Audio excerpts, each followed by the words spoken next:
कल्याणमध्ये आरपीआयचा मेळावा संपन्न झाला। महानगरपालिका निवडणुकांच्या संदर्भात आठवलेंची भूमिका स्पष्ट आहे।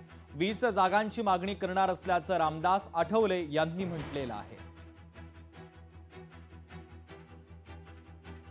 आपल्या महानगरपालिकेच्या निवडणुका येत आहेत आणि कल्याण डोंबिवली महानगरपालिका जी आहे ही महानगरपालिका मुंबईच्या जवळच असणारी महानगरपालिका आहे आणि या ठिकाणी महायुतीमधून निवडणूक लढवावी अशा पद्धतीची आमची भूमिका आहे। जागा वाटपामध्ये या सगळ्या तीन पक्षामध्ये किती एकमत होतंय अजून सांगता येत नाही आहे, पण रिपब्लिकन पार्टी ऑफ इंडिया हा तसा भाजपचा हा अपूर्वीचा मित्र आहे। त्यामुळे भारतीय जनता पार्टीने आपल्या कोट्यातून आम्हाला जागा द्याव्यात अशा पद्धतीची आमची मागणी आहे। 20 जागांची यादी प्रल्हाद जाधव आमचे कल्याण डोंबिवलीचे अध्यक्ष त्यांनी बीजेपीच्या अध्यक्षांकडे दिलेली आहे। रवींद्र चव्हाण यांच्याशी आपण बोलणार आहोत आणि भारतीय जनता पार्टीने त्या ठिकाणी पुढाकार घ्यावा।